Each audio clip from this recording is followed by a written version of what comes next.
नमस्कार, दैनिक shift time में आप सभी का बहुत बहुत स्वागत है। अगर आप भी हैं सरकारी कर्मचारी, चाहे वो आप परमानेंट हैं या फिर यानी कि कहेंगे टेम्परेरी है, ये कहने का मतलब ये है कि या आप स्थायी हैं या अस्थायी हैं, कोई भी अगर सरकार के मुलाजिम हैं तो आपको सावधान रहने की ज़रूरत है। जिस तरह से आप जानते हैं जम्मू कश्मीर में विधानसभा के चुनाव चल रहे हैं। चुनाव के दौरान किसी भी सरकारी कर्मचारी को यानी कि किसी भी जो सियासी रैलीज़ हैं या उसकी किसी भी कार्यक्रम में पार्टिसिपेशन का यानी संलिप्ति का कोई भी यानी उन्हें आदेश नहीं है। जो भी इसका अवहेलना करेगा उसका कार्रवाई होगी। फिलहाल ये बड़ी खबर जो आ रही है Jammu and Kashmir election office से आ रही है, जहां पर 21 सरकारी मुलाजिमों को यानी कि जिनमें से बताना चाहेंगे 5 जो हैं एडाक हैं और कैजुअल लेबर, उन्हें डिसंगेज किया गया, उन्हें बर्खास्त कर दिया गया और अन्यों पर कार्रवाई हुई है, उन्हें सस्पेंड किया गया है। पूरी खबर क्या है इसलिए आपके समक्ष रख रहे हैं कि आप भी अगर सरकारी एम्प्लॉई हैं, कर्मचारी हैं तो ध्यान रखिएगा। बताना चाहेंगे जम्मू कश्मीर में चुनाव प्रचार में भाग लेने के कारण 21 सरकारी कर्मचारियों को निलंबित कर दिया गया है और 5 यानी कि एडाक एवं अस्थायी यानी कैजुअल लेबर को भी सेवा से हटा दिया गया है। एक अधिकारी ने ये जानकारी देते हुए जो खबर हम तक पहुंचाई है। बताना चाहेंगे मुख्य निर्वाचन अधिकारी कार्यालय के एक प्रवक्ता ने बताया कि केंद्र शासित प्रदेश में चल रहे विधानसभा चुनाव में पारदर्शिता सुनिश्चित करने के लिए दोषी कर्मचारियों और श्रमिकों यानी कैजुअल लेबर्स के खिलाफ कड़ी कार्रवाई की गई है। प्रवक्ता ने कहा कि विस्तृत यानी पूरी डिटेल जानकारी हासिल करने के बाद तीव्रता कार्रवाई करते हुए राजनीतिक प्रचार में सम्मिलित पाए गए, यानी उनकी ये कहा गया कि उनकी वहां पर सम्मिलिप्ति पाई गई।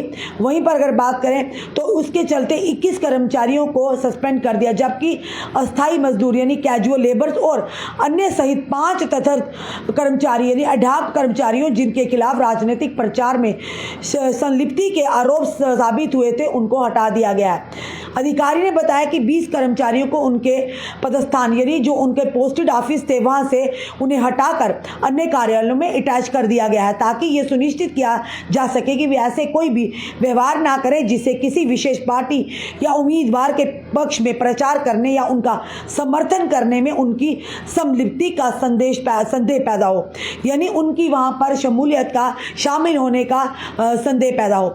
सीईओ कार्यालय ने कहा कि 15 कर्मचारियों को नोटिस जारी कर दिए गए हैं जिनके खिलाफ चुनाव प्रचार में शामिल होने की शिकायतें मिली हैं और उनके मामलों की जांच चल रही है। प्रवक्ता ने बताया कि इसके अलावा करीब 51 शिकायतें बंद कर दी गई हैं क्योंकि विस्तृत जांच से ये साबित हो गया है कि वह राजनीतिक प्रचार में शामिल नहीं थे। आप जानते हैं कि इलेक्शन जो ऑफिस है वहां पर कई सारी शिकायतें भी जाती हैं, उनमें से बताना चाहेंगे कि लगभग 51 शिकायतों को बंद किया है, क्योंकि जब डिटेल जानकारी हासिल किए, पूरी डिटेल जब जानने का प्रयास किया तो पता चला कि उनकी किसी भी राजनीतिक दल के साथ या उनके किसी भी कार्यक्रम में सम्मिलिप्ति की खबर नहीं है। वहीं पर अगर बात करें तो 21 मुलाजमों पर जो गाजगिरी है, यानी ये कई लोग हमने देखा सरकारी मुलाजिम होने के बावजूद भी वो पॉलिटिकल ऑफिस में हमें देखने को मिलते हैं। कई ऐसे भी हैं जो एजुकेशन विभाग से हैं, पर कई बार हमने इनडायरेक्टली भी ये खबर चलाई थी क्योंकि हम ये चाहते थे कि उनकी रोजी रोटी पर ना पड़े।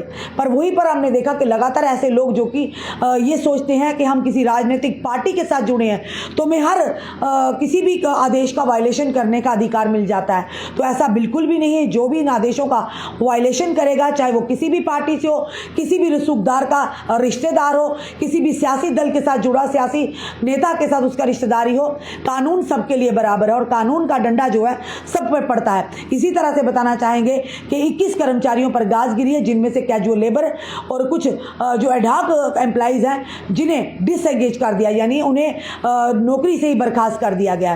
तो ये ना हो कि आप भी ध्यान रखिएगा, जितने भी सरकारी कर्मचारी हैं किसी भी कार्यक्रम में यानी कि खास करके सियासी कार्यक्रम में आपकी संलिप्ति या आप उसका फेवर कर रहे हैं, इस चीज़ का कहीं ना कहीं आप पर बुरा असर पड़ सकता है, आपको परेशानियों में डाल सकता है। तो सतर्क रहिए, सावधान रहिए। फिलहाल आपका क्या कहना है इस कार्रवाई को लेकर जरूर कमेंट बॉक्स में कमेंट कीजिए और यही एडमिनिस्ट्रेशन से ये भी गुहार लगाएंगे कि हर एक पर कार्रवाई होनी चाहिए जो भी इसकी वायलेशन करता है।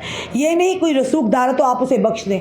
हमारे पास कोई भी अगर ऐसी खबर आएगी कि जहां पर ऐसे लोग जो संलिप्त पाए जाते हैं और उनके साथ रियायत बरती जाएगी, वो भी हम खुलासा जरूर करेंगे।